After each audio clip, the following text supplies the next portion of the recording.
చివరిగా ఒక చాలా ప్రాముఖ్యమైనటువంటి విషయాన్ని ఇక్కడ నేను మాట్లాడాలనుకుంటున్నాను. ఓకే, 4వ అధ్యాయం 12వ వచనం. 4వ అధ్యాయం 12వ వచనం అందరం కలిసి చదువుదాం. 1 2 3 స్టార్ట్. ఏ మానవుడును దేవుని ఎల్లప్పుడూ చూచి ఉండలేదు. రైట్, వెయిట్ మళ్ళీ ఒకసారి చదవండి. ఏ మానవుడును దేవుని ఎల్లప్పుడూ చూచి ఉండలే. ఒక నిమిషం టైం తీసుకొని మీ పక్కన వాళ్ళతో ఎందుకు యోహాను గ్రంథకర్త ఈ యొక్క స్టేట్మెంట్ ఇచ్చాడో మీరు చెప్పాలి. పక్కన వాళ్ళతో డిస్కస్ చేయండి. 1 minute టైం తీసుకోండి మీ పక్కన వాళ్ళతో. మనుషుల్ని ఏ మానవుడు కూడా దేవుణ్ణి ఎల్లప్పుడూ చూడలేదు అని యోహాను గ్రంథకర్త ఎందుకు చెప్పాడు? 1 minute time discuss. The author has given this particular statement.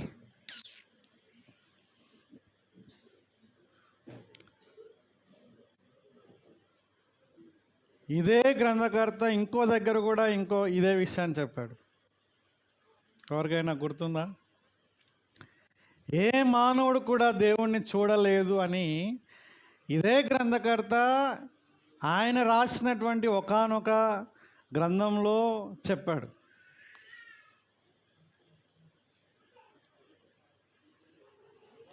Same author has spoke the same thing in a different context, different meaning. Okay, I will give you the clue. 1వ అధ్యాయం యోహాను సువార్త 1వ అధ్యాయంలో ఉంటుంది, కనుక్కోండి. ఎంఫసిస్ వేరే కోణంలో మాట్లాడాడు. ఎవరు కూడా దేవుణ్ణి చూడలేదని చెప్పాడు అక్కడ కూడా. వెరీ గుడ్ లాజరస్, అందరు లాజరస్ చెప్పలు కొట్టండి. Very good. 18వ వచనం చదవండి, ఏమనుంది? ఎవడును ఎప్పుడైనాను దేవుణ్ణి చూడలేదు. నెక్స్ట్,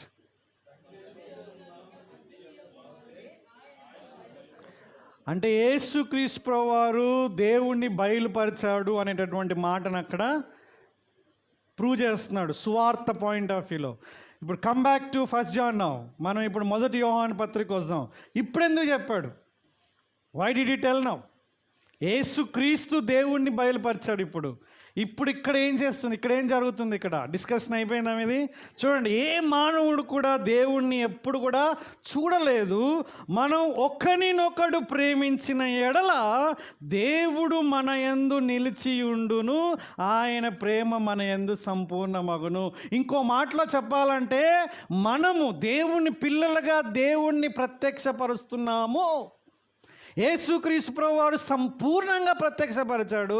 ఆ సంపూర్ణంగా ప్రత్యక్షపరిచినటువంటి ఆయనని మన జీవితాల ద్వారా కొంతైనా మనం చూపించగలుగుతున్నాం.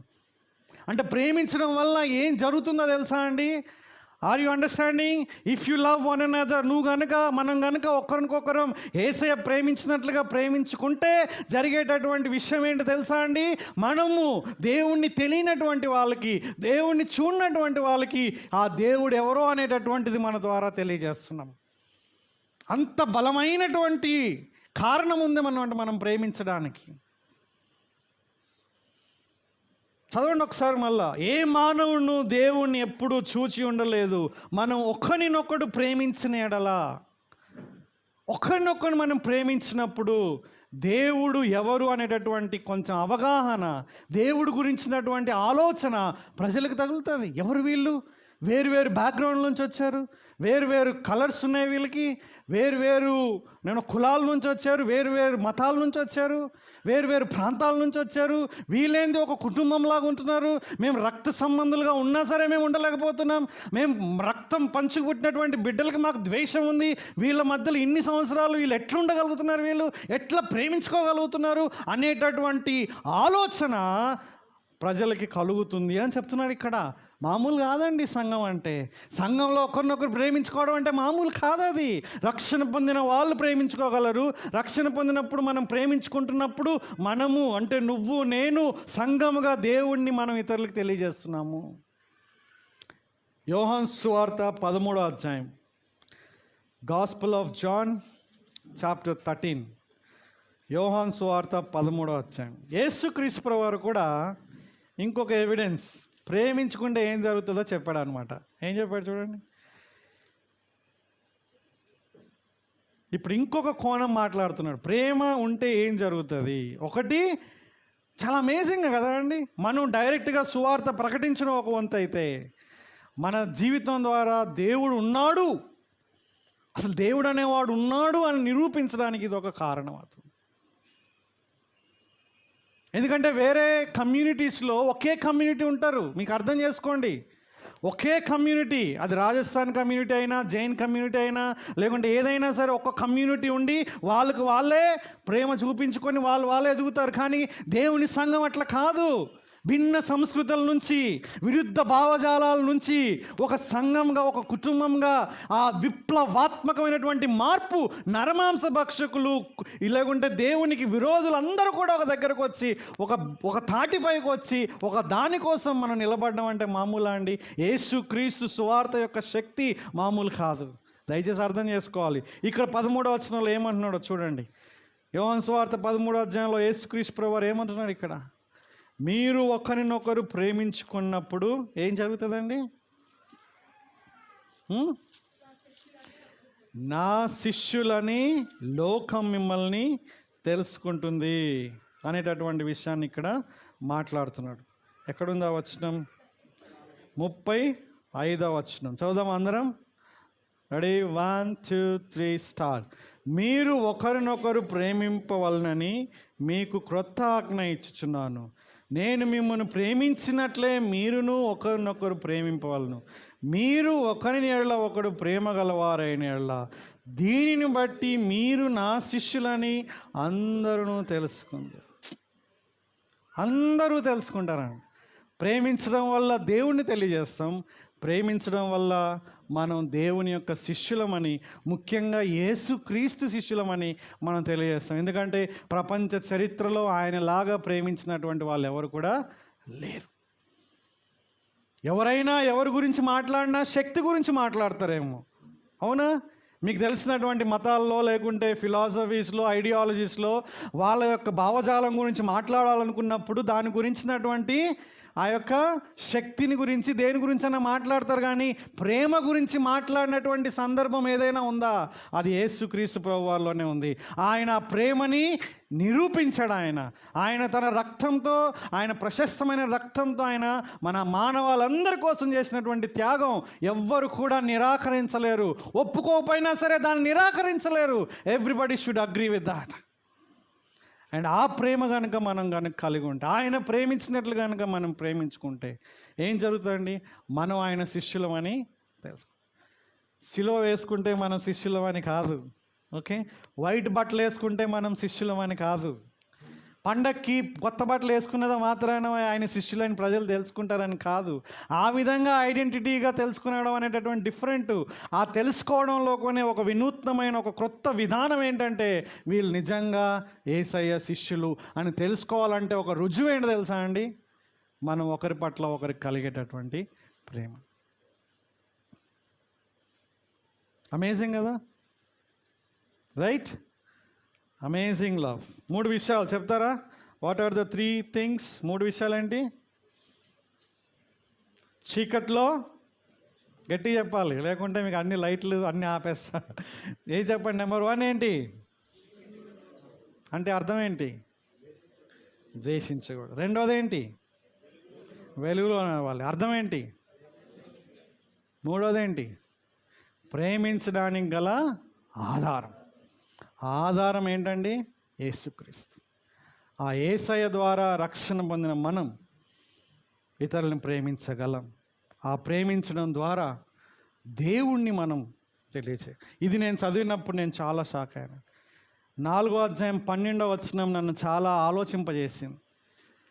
చాలా చాలా ఇంపార్టెంట్ అండి. ఏ మనుషుడు కూడా చూడలేదంట, నిజంగా చూడలేదు. కానీ ఆ దేవుని ప్రేమ మనలో ఉండడం కనుక ప్రజలు గమనిస్తే ఖచ్చితంగా గొప్ప మార్పు అనేటటువంటిది ఉంటుంది. మొదటి శతాబ్దంలో ఈ విధంగా ఉండేదన్నమాట. బయట ఉన్నటువంటి ప్రజలు సంఘంలోకి రావడానికి గల ఒకానొక బలమైన కారణం ఏంటంటే వాళ్ళ మధ్యలో ఉన్నటువంటి అమితమైనటువంటి ప్రేమ. మామూలు కాదండి అది. ఇప్పుడు కూడా అటువంటి సాక్ష్యాన్ని మనం పొందగలగాలి. ప్రతి సంఘం అటువంటి సాక్ష్యాన్ని పొందగలగాలి. ఆ విధంగా మనం ప్రయాసపడాలి, వారి కోసం ప్రార్థన చేయాలి. స్థానిక సంఘాలుగా, సార్వత్రిక సంఘంగా ఒకరినొకరు మనం ఆ విధంగా ప్రేమ వాతావరణం కలిగి ఉన్నప్పుడు దేవుణ్ణి మనం ఇతరులకు పరిచయం చేస్తాం. ఇది గొప్ప సవాల్ కదా. ఒకప్పుడు ఎవరు బయలుపరిచారండి? యేసు క్రీస్తు బయలుపరిచాడు. ఇప్పుడు ఎవరికి ఉంది అవకాశం? మనకుంది. దేవుణ్ణి తెలియజేయడానికి అవకాశం నీకు నాకు ఉంది. కాబట్టి కంకణం కట్టుకోండి, సీరియస్ అవ్వండి. దీనికోసం ఆయన కృపని మనం వేడుకుందాం. ఆయన మనకు సహాయం చేయగలడు. మన వల్ల కాదు, మనకు తెలిసినటువంటి విషయమే. మనల్ని మనం ప్రేమించుకోవడం అంటే మన వల్లే మన పొరుగు వాడిని ప్రేమించడమే మనకు చాలా కష్టం. కానీ దేవుడిలాగా ప్రేమించేటటువంటి కృప దేవుడు మనకి ఖచ్చితంగా దయచేస్తాడు. ఆయన నమ్మదగినటువంటి వాడు. ప్రార్థన చేసుకుందాం. ప్రభువా, యొక్క సమయంలో మీకు వందనాలు. ఎంత గొప్ప దేవుడో నాయన. మా కొరకు మీ కుమారుణ్ణి త్యాగం చేసినందుకే వందనాలు చెల్లిస్తున్నాం. మీ కుమారుని ద్వారా మీరు మాకు కృపను చూపించారు, ప్రేమను చూపించారు. మీ పిల్లలుగా మేము కూడా చీకట్లో నడవకుండా వెలుగులో నడవాలి. సహోదరులను ద్వేషించకుండా సహోదరులను ప్రేమించాలి. అది కేవలం మీ ద్వారా జరుగుతుంది ప్రభువా. మా వల్ల కాదు, మేము చేయలేం.